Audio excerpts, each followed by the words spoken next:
Hey everybody, how's it going? I am Daniel G. Garza, host of Put Together Conversations, and today I'm going to be honest. Today was kind of between places. I had a guest scheduled, and unfortunately, he couldn't make it.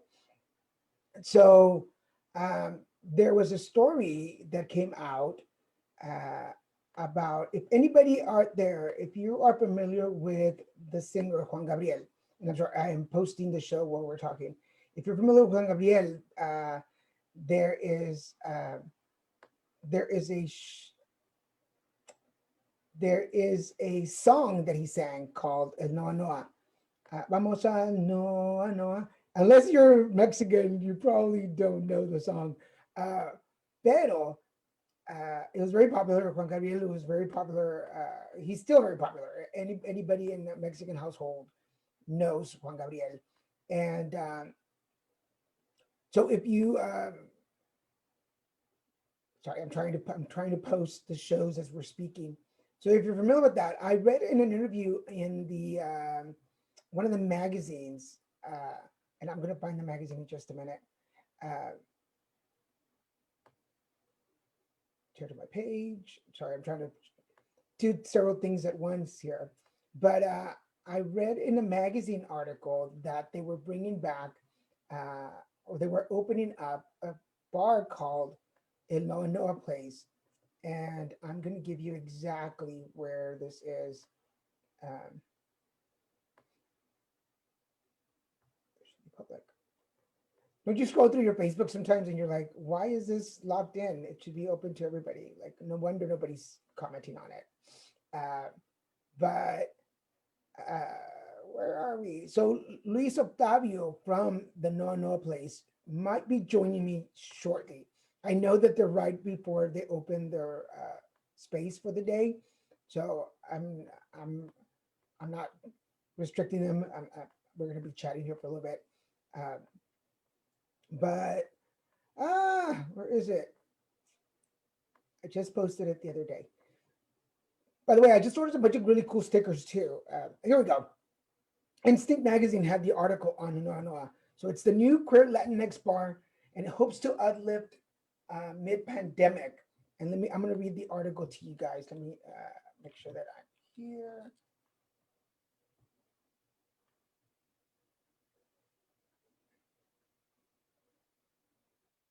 There he is.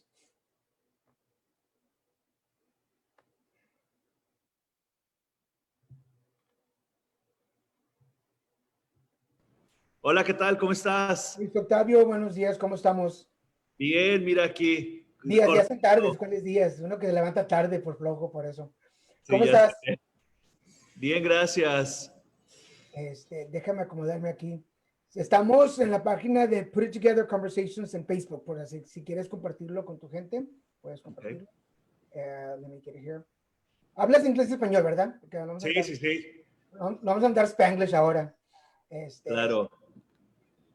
estoy poniéndome aquí a ver quién está conectado. All right, for everybody watching, this is Put Together Conversations podcast. And my guest today is Luis Octavio from El Noa Noa Place. Uh, Now, before I continue, were you guys already open before the lockdown, or did you open during the lockdown? We just opened. We literally opened right after the lockdown. We started last weekend. And before we were going to open, we actually had the patio available so that we can serve people. And then a week and a half prior to us opening, um, we get news that restaurants are no longer able to use their patio. So yeah. Yeah, it sounds super familiar for a lot of us. Like I do promotions and I do events, and with my card reading services and my spiritual coaching, I was set to do a bunch of events for like the spring and the summer. Ya estaba todo listo. I'm like, it's gonna be a money year. Y nada, everything just like it's like ya con los tamales hechos y no había dónde venderlos. So for everybody watching, para la gente que está viendo, so I was telling you guys when we were setting up that if you were raised in a Latino family anywhere, whether it was in South America and Mexico, in the United States, if you were raised in Latin America, in a Latin household, there were certain things that were really well known in your house. Don Francisco, Walter Mercado, y Juan Gabriel. Those were standards. Like if you didn't know about those, then you were not real Latinos. Algo te estaba pasando. And Juan Gabriel, ever since I was a kid, and I'm turning 50 this year. Ever since I was a kid, I can remember Juan Gabriel singing. He was in movies. He was a singer. He was banned from Televisa. If y'all don't remember those, if those of you who were Mexicanos, but there was a very popular song called "El Noa Noa," which is actually where he started singing down in Juarez, and that's where which Juan Gabriel was not his real name, and I can't remember his real name right now. Alberto something. Alberto, algo, algo, no sé Right, qué. Alberto. Yeah, yeah. So one of my favorite quotes about him is that one time they asked him if he was gay, and he said, "Lo que se ve no se pregunta. What you see, you don't ask." So like that's when people ask me, "Are you Mexican?" I'm like, "No se ve, no se ve." So when I read the article in Instinct magazine that there was a place called it's called Noa Noa Place, correct? Correct. Was opening up, I was like, I gotta know who these people are and where they are. So give us a little, if you don't mind, a little bio on how it came to be and how you put it together. Claro que sí. Well, first off, muchísimas gracias for giving us and allowing us to be a part of your platform. We're really, really flattered. Muchas gracias. And somos un grupo de 3 personas. And it's Daisy Serrano from Milpa Grill. She has a restaurant here in Boyle Heights, actually down the street from where we are. And there's also Donahi Esparza, who is an on-air jock or locutora for Univision's radio K-Love, and myself. Entonces, esto empezó, literally, I've always wanted to own a club or a bar. It's always been a dream of mine because I worked in the entertainment industry. And I remember going as a 17-year-old to my first club, working at events, promotions, and just being so wowed by the lights, the people, the music, the atmosphere, right? Um, and so this year, obviamente, a lot of things have happened this year. A lot of people have been impacted by COVID in one way or another. And one of the things that happened to me this year is I ended up having a surgery to get my gallbladder removed. And what was going to be a quick in and out inpatient, como se le llame, surgery, ended up having a ton of complications. And so I ended up having 6 surgeries, a drainage pump attached to the side of my stomach. And it wasn't until this year's Thanksgiving dinner that my dad basically said, I really thought that you weren't going to make it. O sea, estaba súper mal. And then in one of those nights that I was in the hospital in the recovery room, I said, you know what? If this is it, it's out of my control, right? So me puse a pensar, ¿qué he hecho? ¿Qué has hecho? ¿A quién le tienes que pedir perdón? All these things just started happening and going through my mind. And finally I said, ¿sabes qué? I think that the one thing you haven't done that you've always wanted to do, if this was your last, hurrah, is that bar, that club. And then I started thinking about it even more and more and more. And I thought, you know what, if there's ever a time to do it, it's now, because I'll probably end up having a really good deal on, a location. And so when I left the hospital and I was recovering at home, I started doing research and I started sending emails. And, to make a long story short, when I finally saw que estaba en serio, que esto se estaba moviendo, and somebody did reply, even after I said, I have no bar experience, I have no club experience. What I do have is creating experiences. And somebody responded. I thought, wait, there's no way I can do this on my own. And I called Donna, who I've known since we were 17 years old. We both started working at the radio station at the same time. And then I called Daisy because Daisy is an amazing community advocate. And I gave them the spiel and I said, this is what I think we should do. And I'm calling both of you because I think all 3 of us together can make a really great team.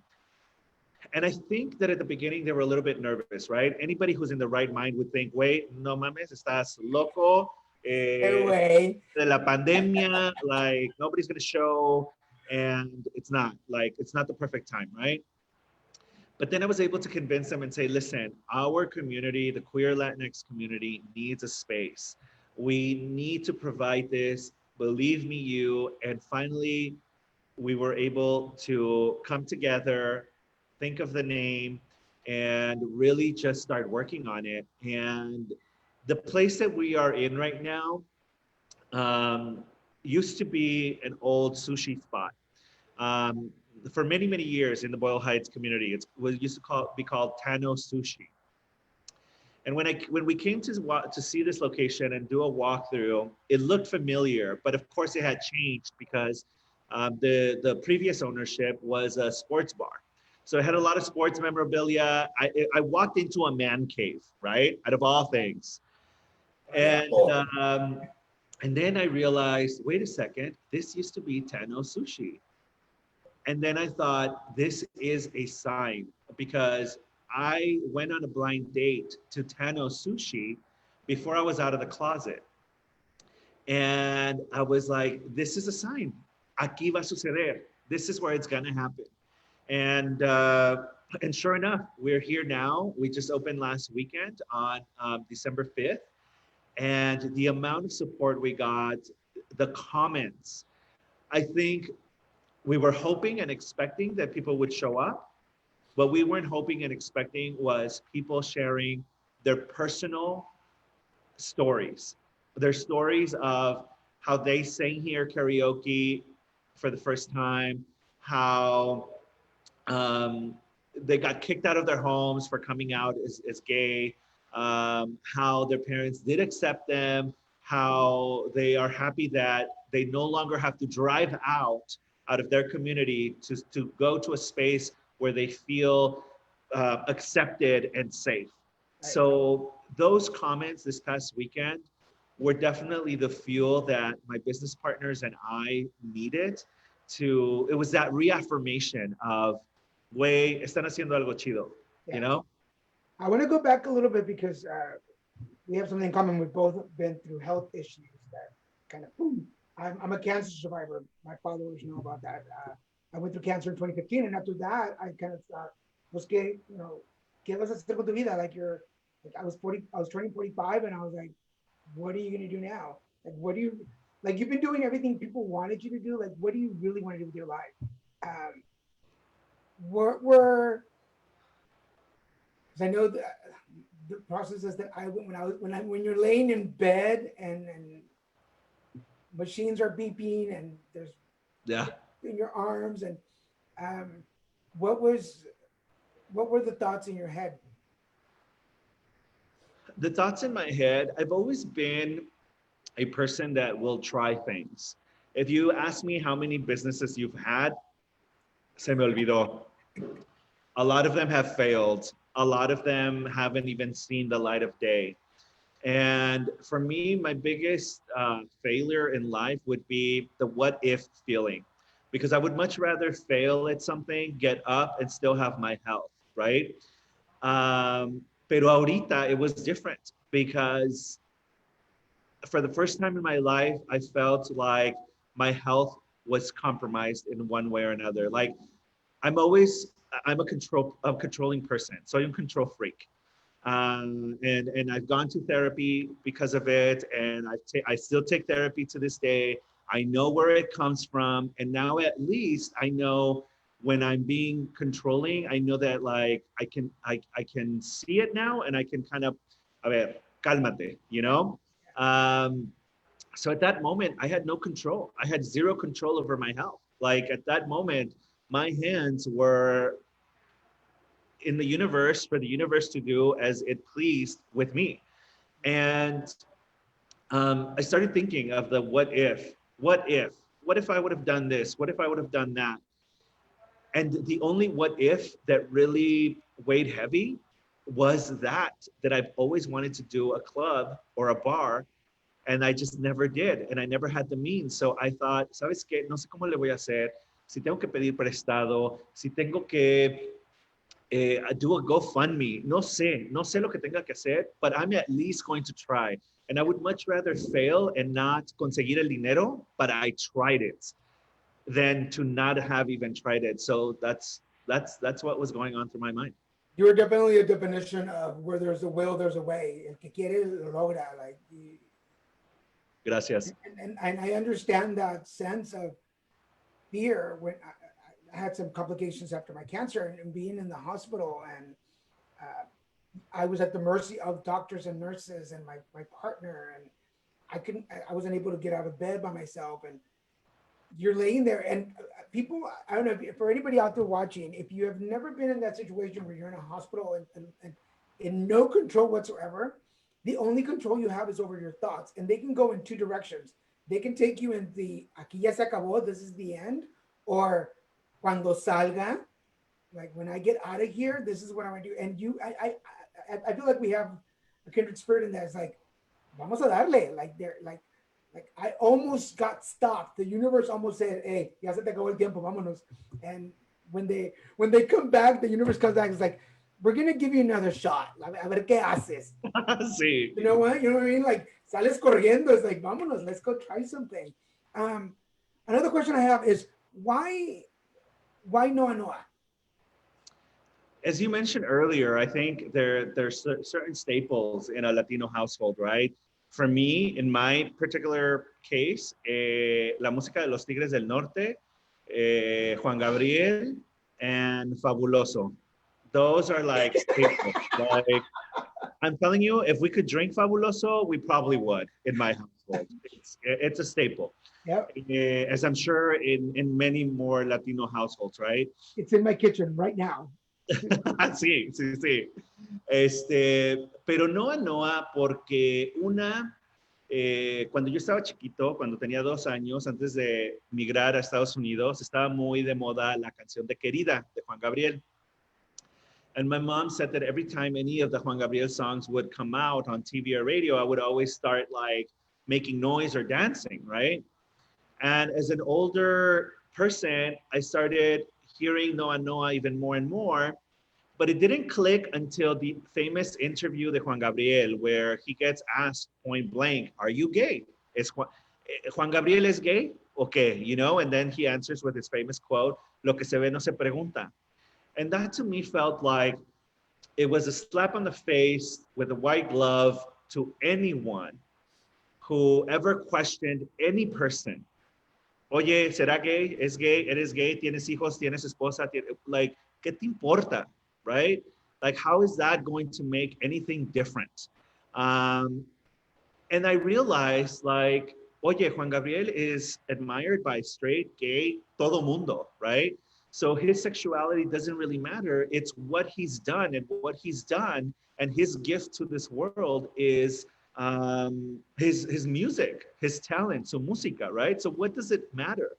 And then I started listening to Noa Noa, and I paid more attention to the lyrics, and I did research, and I found out that that's where he started his career. That's who gave him a shot. And I started listening to the lyrics, and I thought, oye, the owners of this place must have been so badass, so amazing, that they allowed anybody walking into that place to be their authentic selves without judging, right? Because este es un lugar de ambiente donde todo es diferente. What makes it different, perhaps? Maybe it's the fact that the owner, the people that are behind the bar, the security, I don't know, the staff are not judging you, and you could be who you are, however you are, with, you know, not having a worry in the world. And so that's how I started interpreting the song, and I started thinking about it, and then came to realize that Noa Noa doesn't exist anymore. They tore it down.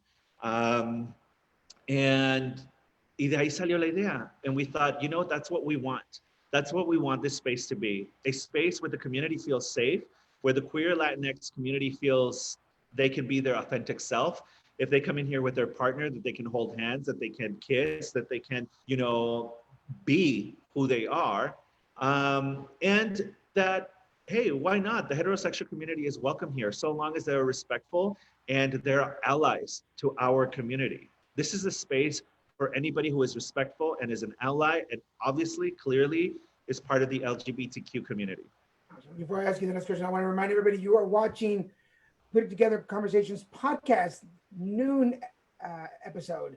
And my guest today is Luis Octavio, co-owner of Noa Noa Place, new bar up in Boyle Heights. If you have not visited, if you don't know where it is, we're going to put all the information on there. Reminding you to check us out. We're 5 o'clock episode also, where we have a different guest today. I don't know who the guest is today because they had to cancel, but we'll think of something. We'll think of something at 5 o'clock. We might be doing card readings today, so who knows? But make sure you check us out. Remember, if you are missing any of the episodes, if you haven't watched any of them, you can find them all right here on this page, Put Together Conversations on Facebook, or go to YouTube and look up Daniel Garza, where you can find all the episodes from the series, plus other shows and stuff. Go check this out. And so continue with the conversation. For those of you, for all of our gringo friends watching, ambiente, like, because I did junior high in high school in Monterrey. I was born in Monterrey. We moved to Dallas, and then I went back and did school. But whenever you wanted to go out, it's like, vamos al bar, vamos al antro. Let's go to the bar. And they were like, pues, ¿qué tipo de bar es? Like, what kind of bar is it? And then you would be like, pues es el karaoke, o vamos a tomar, o es de ambiente. And ambiente was code for, it's a gay bar. And you're like, oh, okay. Because when I went back as an adult, and I would get in a taxi, and they're like, ¿a dónde vamos? Pues llévame a un antro. ¿Y qué antro busca? Pues uno de ambiente. And they're like, oh, okay. Ya sabían a dónde. They knew where to take me. So I don't know if ambiente came before or after, but it became a symbolism to like the code word. Like you didn't say a gay bar. You said, vamos a un lugar de ambiente. I'm going to go back to something you mentioned about the place where you are now. That you had a blind date there. And so was that your coming out date, or what? No, I'm guessing from your story, and I'm just gonna guess. I'm guessing from your story that you came out later in your life. Mm-hmm. Yeah, I came out when I was 28 years old, and prior to that, obviously I was in the closet. I didn't really, I wasn't in what you would call the ambiente or the scene, no? And it was very difficult. It was very difficult porque my parents are amazing people. They're loving people. Pero por una cosa u otra, I always felt scared to come out of the closet. And this is what we've told our patrons, our guests that are coming here. Even if you're gay, straight, heterosexual, especially if you're heterosexual or identify as heterosexual, please post that you came to Noa Noa. Please post pictures of you taking a picture with our backgrounds, because chances are somebody you know or who knows you is probably in the closet. And by you posting a queer Latinx place, when they're comfortable enough to come out, they're probably going to go to you because you all of a sudden become an ally to them, you know? And that is one of the things that I think is really, really important. One, if you think someone is gay, don't question it, because again, ¿qué chingados te importa? Does it change anything? Chances are it doesn't. But also, you don't have to say you're an ally. Just start doing things, right? Start posting. Start saying, hey, it's Pride Month. Congratulations to anybody who's come out or who feels they could finally be their authentic selves. Like, those are the kind of things that I feel really help our community, because again, as I mentioned, I didn't come out until I was 28 years old. And it was because I felt I found someone, and I wanted to present this person as not a friend, but I wanted to present them as my partner. And in my case, that's what pushed me to come out of the closet. And it wasn't easy. I think my family accepted me, but it was a shock to them as well. You know, siempre it's easier to say, ay, ¿por qué no los aceptan si son buena gente? But then when it happens in your household, it's, ay, güey, me pasó a mí, you know? So yeah. Because For those of you watching, and most of you have followed my story for a long time. I came out when I was 17. I was very young when I came out. So I've been out of that closet way longer than I was ever in there. I couldn't find a thing in that closet anymore, más que las chanclas. But uh, but that's been my thing with. I do a lot of advocacy work, and when we talk about coming out in the Latino community, especially when you're not even, because I'm not first generation, I'm immigrant too. When you have parents who are immigrants and you move to the country and you come with those Latino values, there is cultural, there is religious, um, there's social. There's tabooism, there's so many Yeah, stigma, there's so many things.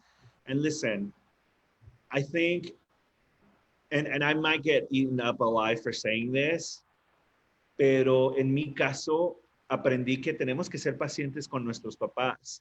I went to a retreat, an LGBTQ retreat that lasted 3 days. And in that retreat, so many things happened. So many things happened that I was just like, wait, no mames, this is a sign. This is also a sign. And one of the things that I saw from that retreat was parents of LGBTQ children telling their stories of coming out, because it's not just you coming out, it's your circle, it's your family, it's everybody else, right? And one of the things that one of the moms said that I still keep in touch with, because she really changed, I feel like she changed the course of my life. If it wasn't for me listening to what she said, I may not have a relationship with my family at this point, and I would have regretted that tremendously. She said that when her child came out, she kicked, she screamed, she yelled, she cried, que se jaló el cabello, and she was like, Dios mío, ¿por qué yo? ¿Qué hice? ¿Qué hice yo para merecerme esto? Blah, blah, blah. And she was in denial. And as she calmed down and as the days passed, she realized that it wasn't her son that she was saying no to and she was renegando about, but she realized that her only job as a parent is to protect her children. And she was worried that she did not know how to protect her son from the outside world, from las miradas, from the bullying, from the jokes, and God forbid, running into somebody who is so homophobic that they want to, kick his ass and beat him to death. And that's what she was renegando about. And then when I heard that story, that clicked. And I thought, holy shit, yeah. As a parent, your only job at that point when you become a parent is to protect your offspring, right? So how do you protect your offspring from something that you don't even know and that you don't understand and that is so freaking tabooish that wake gases? And that's when I decided that I would be more patient with my parents and be like, okay, it took me 28 years to come out of the closet. I can't expect them to just overnight be okay with my sexuality, one. And two, I have a partner, and for them to be okay with me bringing my partner around, holding hands, kissing, I can't expect that. And I need to respect their space as well. yeah, Now, fast forward 10 years later, they are amazing. And I've brought my ex, who is now my ex, we would come home and my dad would even say to my nephew, ve dile a tu tío Fernando que ya está la comida. So as cliche as it may sound, and I know that it's not the case for a lot of people, unfortunately, but things may get better. yeah, yeah. When I came out, my dad was pretty supportive. He was very supportive until I brought my first boyfriend home, and then he realized it's not a phase. We need to It's real. Yes, yeah. But then once I was older, I think I was in my 30s, and I had a chat with one of my cousins, and my dad and my uncle, my cousin's dad, traveled a lot in the States, working a lot of jobs where they had to travel, like railroads and ditches in California and whatever. And my cousin told me the story. I did not know the story. That the day that I came out, my dad went to their house to tell them, it's like, hey, this is happening. because the only image that my dad had of gay men was when he was doing these jobs where they were traveling in groups of men, and there was always a gay guy in there who got molested, assaulted, and they would take his money. So he was always abused. So he thought in his head, like, holy crap, that's gonna happen to my kid. So I'm not mad that he's gay. I'm upset about, like you said, ¿qué le va a pasar? What's gonna happen to his life? And it took my dad several years. I think I finally moved to California. When I moved to California and I went back to Texas um, to visit, and he was able to see that I was working on my career. I was moving forward. I'd stopped drinking and doing drugs. I was really taking control of my life. I think it was in my 40s, and he finally looked at me and he was like, "Estás bien? Like, yeah, I don't have to worry about you anymore." I'm like, not thinking in my head, "You never did," but now I get it. But you always did. But now I get it. So and como tú, it took me a lot of therapy to sit down and go, if it took, because I wasn't ready to come out at 17, I was outed. But Oh. if it took, I mean, us that we know what's going on in our minds and our bodies, if it takes us time to adjust, pero luego, we want everybody around us to pick up the rainbow flag and start going in the parade. You know, it's así, like give them a little time and people will come around. And if they don't, they're not meant to be in your life. And pero good for you, man. I'm so glad that like things turned around with you in your family. And I get it because my nephew's my very first partner. They would call him Tío, and Yeah.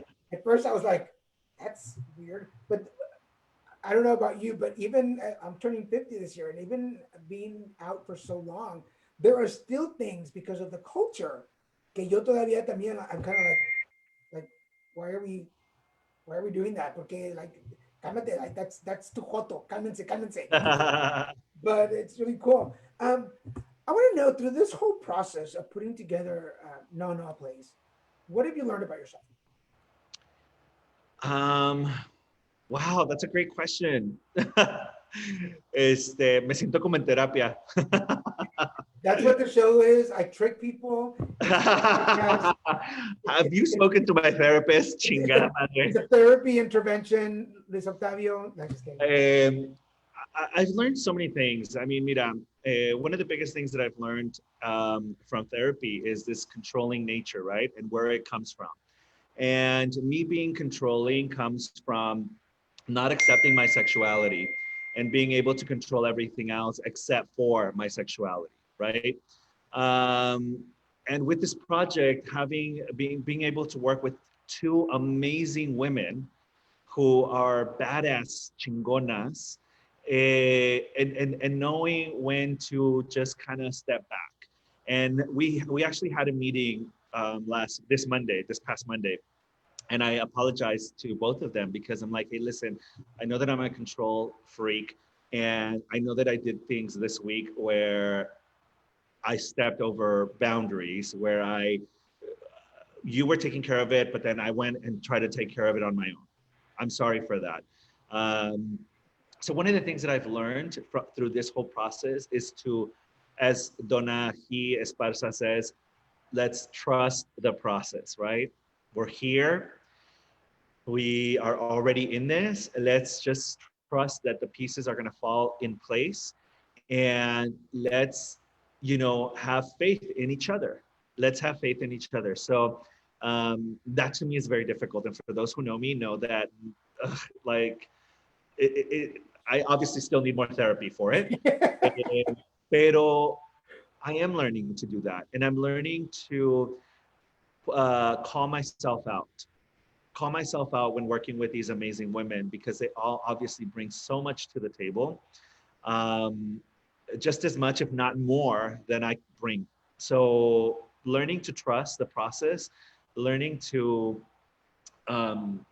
take a step back, I think is one of the biggest learnings that I've had through this process.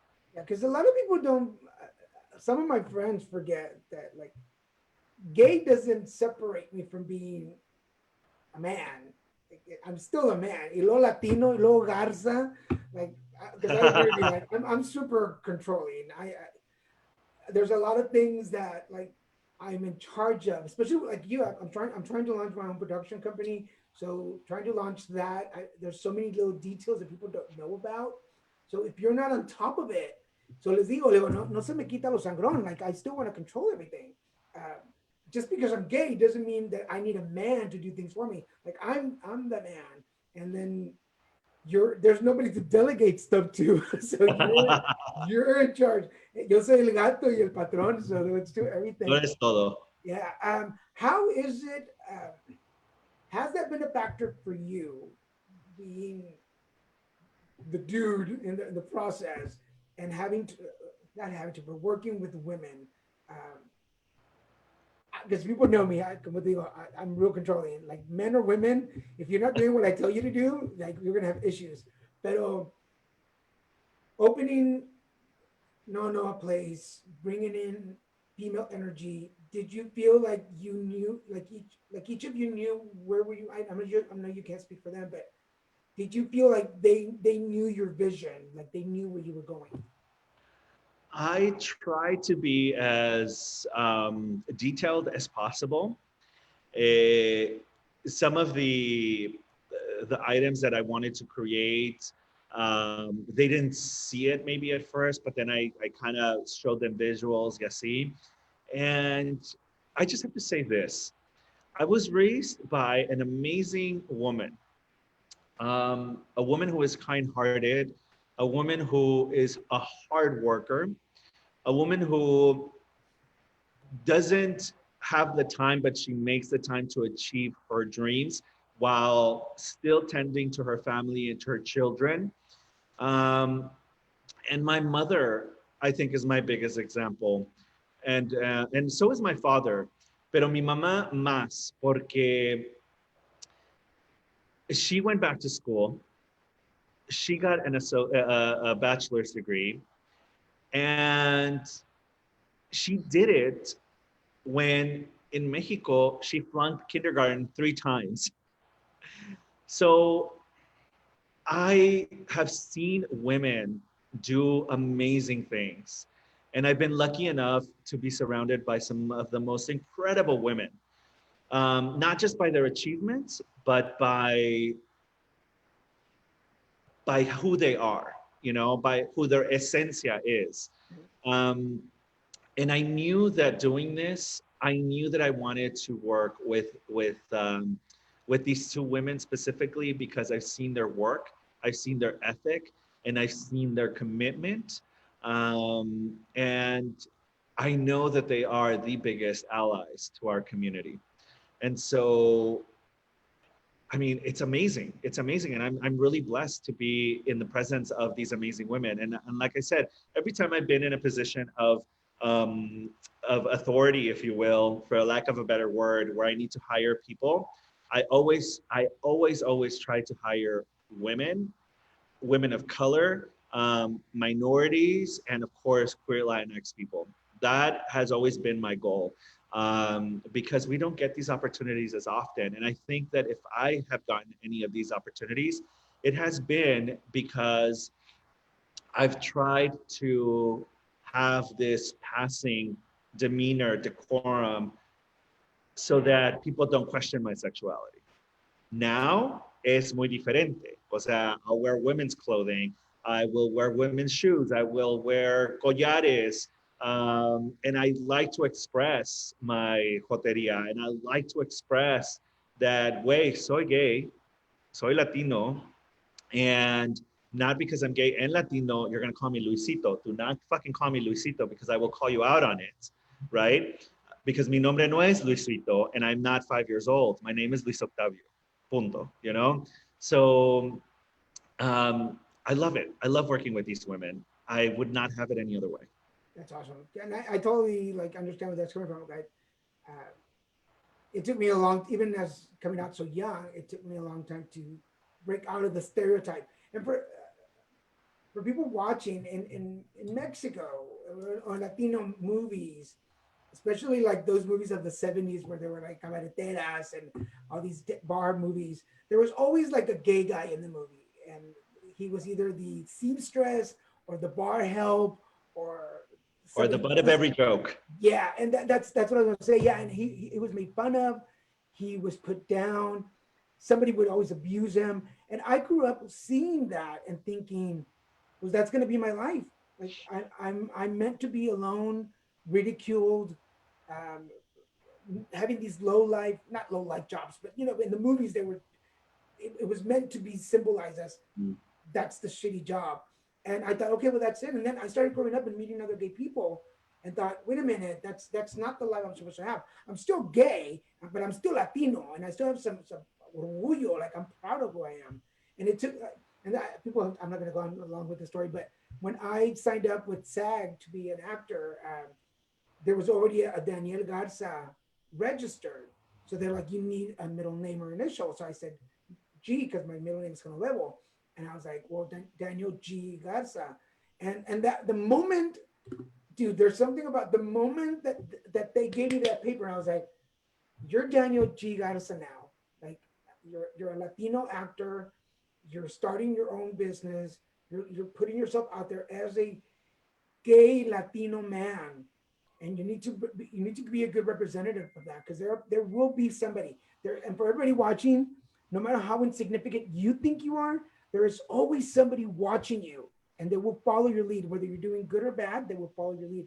So I thought I need to really step it up, and but I with you uh, like there'll be some people that call me Danny. Like I said, hi Danny. I'm like, I'm Daniel. I'm Daniel. Sí. I don't know you well enough for you to call me that. So no. And if you please rather call me Mr. Garza, Senor Garza, that would be even better. And they'll be like, oh, okay. But I think it's I don't know what your thoughts are on it. I think it's taking some time and some process.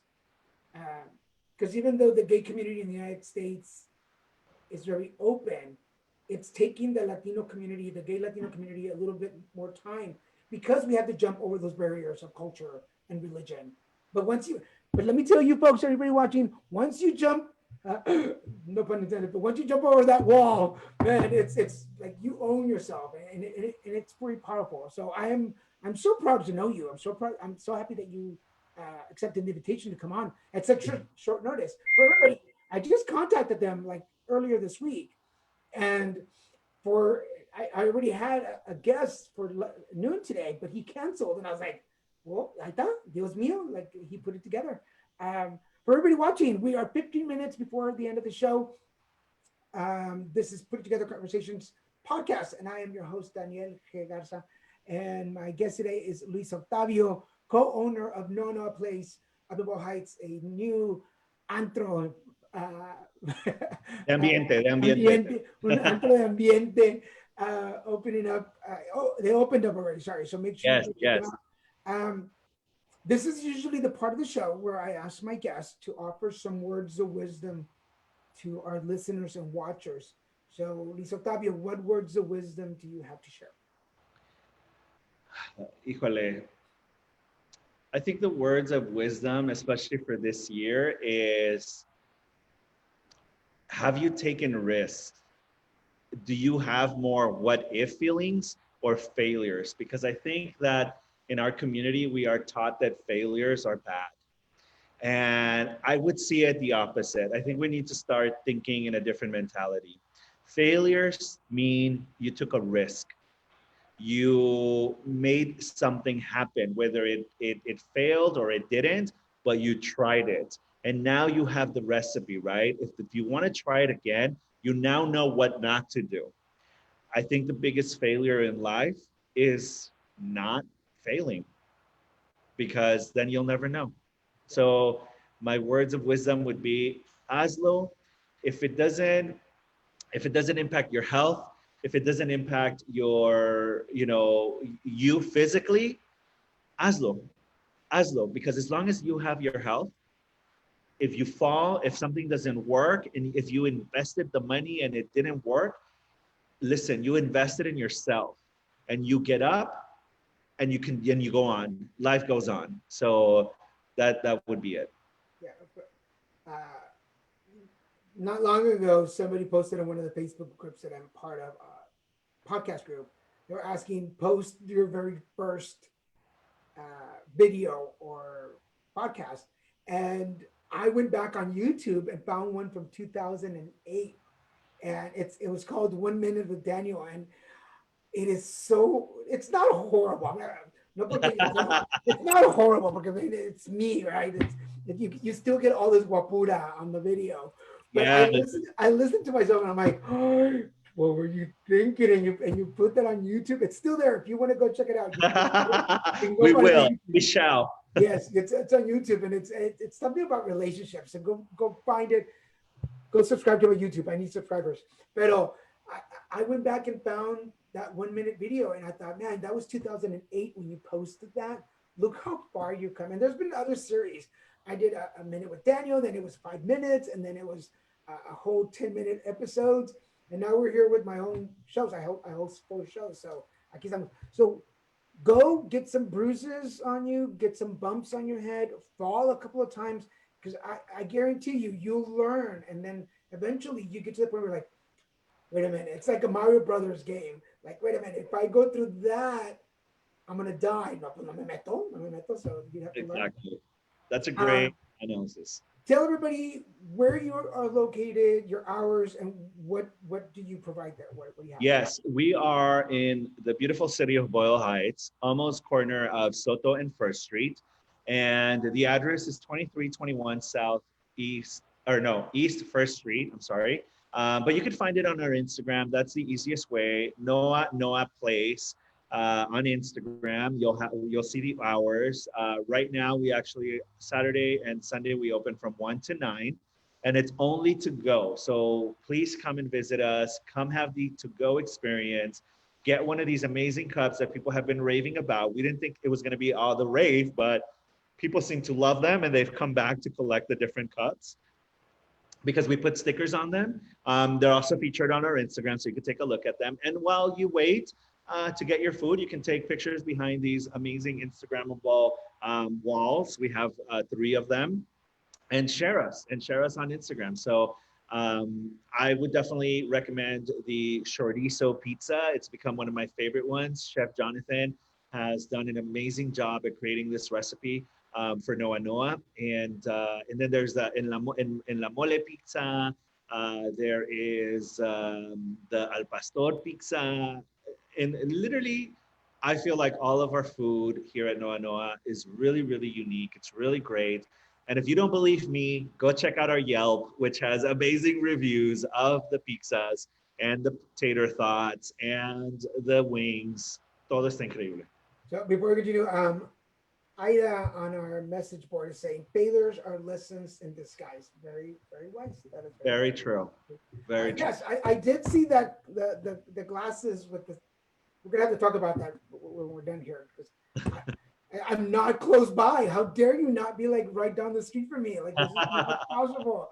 Like soon we'll be in every major city in the U.S. Ya verás. No, pero no creas. As soon as I can travel up there, I'm coming to visit you. Bueno, aquí tienes tu casa. And we're gonna come up there and I'll bring the cameras with me. But we have about 8 minutes to go before we end the show. What is your definition of success? My definition of success would have to be not so much the impact it's made in you or your wallet, but it's the impact that it has made in the community.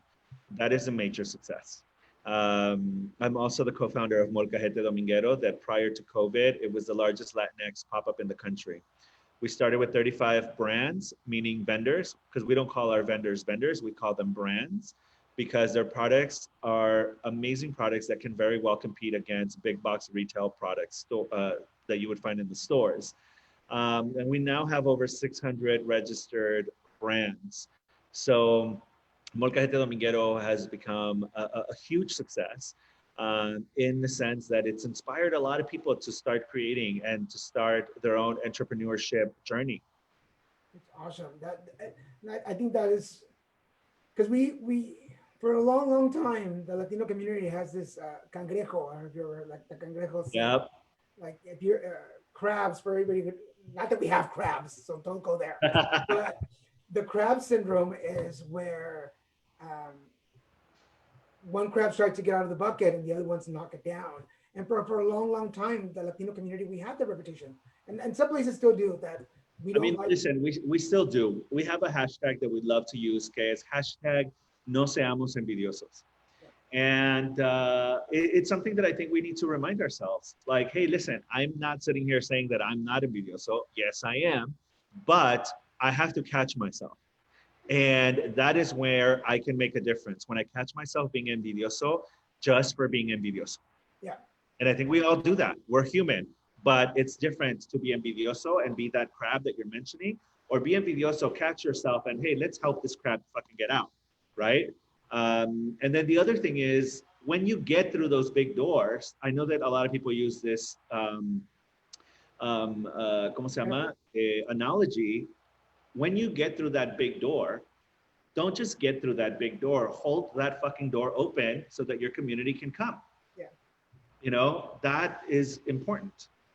Ya tienes invitación. There, Aida's also saying that if you're going to go across America, make sure you go to Houston. Ay, claro, Ya te claro. están esperando in Houston. There's a big, there is a huge Latino gay, because I lived in Houston before I moved to California. There is a huge Latino gay community in Houston. And the cool thing is that it's not just like Houston. They're from Monterrey, Sí. de México. So, saludos a toda la raza de Houston, en el Valle de Texas también que nos están viendo en Monterrey. But yeah, you're right.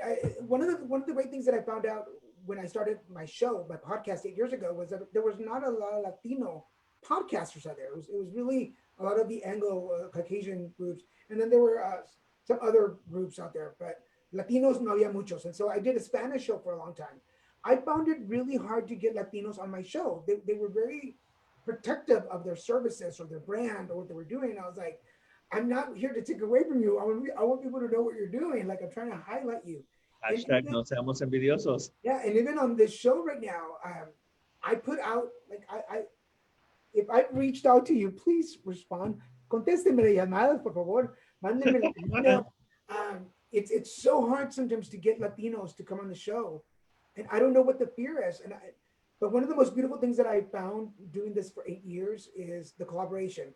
Once I connect with a Latino who's out there and working and putting like you can always find out who's really willing to collaborate because they will immediately go. Cuando?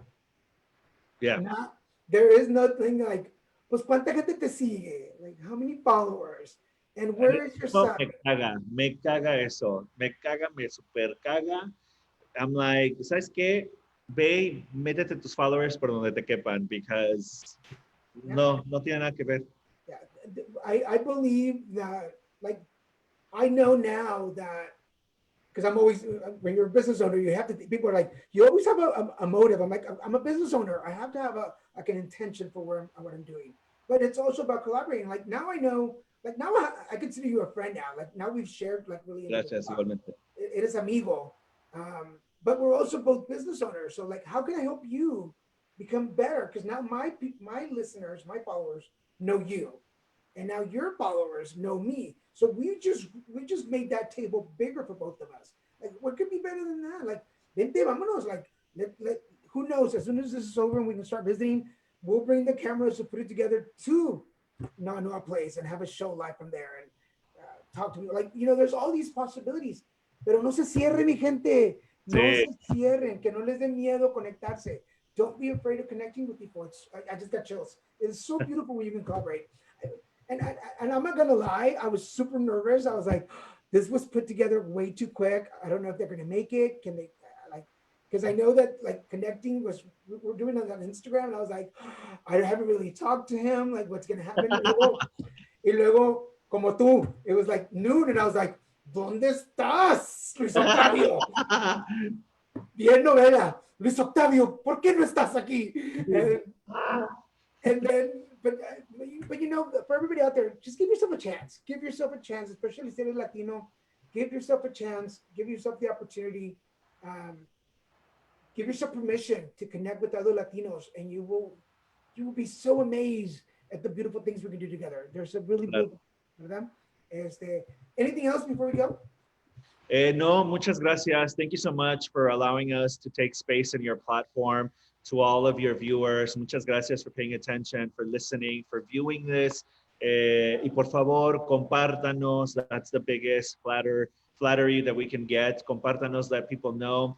I'm sure that people from all over the country view you and all over the world. So you must know somebody who lives in LA, who is close to Boyle Heights. Let them know. Let them know to come and try the amazing food, the amazing drinks, and to just come and support. So find us on Instagram at Noa Noa Place. Y pues muchísimas gracias nuevamente. Thank you so much for the time. And it was great to know you and meet you. Not know you, it was great to meet you. Yeah, I'm in Laguna Beach. It's just that right now, just to travel and get anywhere is it's like, pero ya me convenciste con las pizzas. Sí, están buenísimas.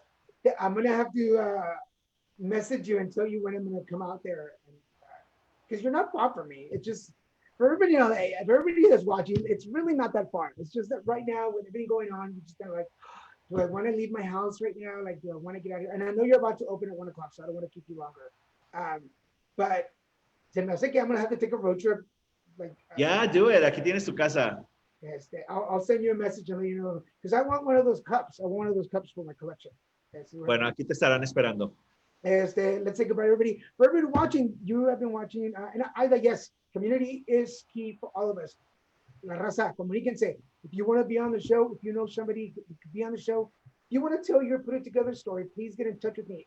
Message me here at Put It Together Podcast on Facebook, or send me a message on YouTube, or you can email me at Daniel G. Garza at littlemexicanproductions.com, LILMESICAN productions.com, and send me a message and say, hey, I want to be on your show, or I know somebody that should be on your show, and we will bring them on. Remember, we have 2 episodes, noon and 5:00 on Saturdays. Check us out on Wednesdays. We have Christian and Daniel's show at 7:30 p.m. Pacific Standard Time, and on Fridays, the Card Devo. We're doing readings again. I'm taking a little break just to recharge my batteries, but we'll be back soon doing readings on Facebook, TikTok, and Instagram. So make sure you follow me on all of those. I'll post those links in the information. Se me está yendo, ya me dio hambre con lo que estabas hablando. Gracias, muchas gracias. Me voy porque tengo que abrir. Yes. Y muchísimas gracias. Cuídate. Saludos. Bye. Bye. As we say goodbye to him, I want to thank all of you for watching. Remember, check us out. That was Luis Octavio and Noa Noa Place.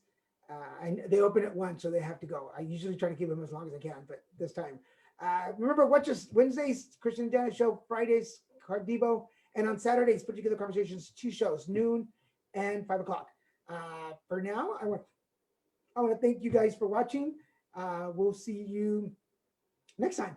This is Daniel Garza saying, hey, put it together.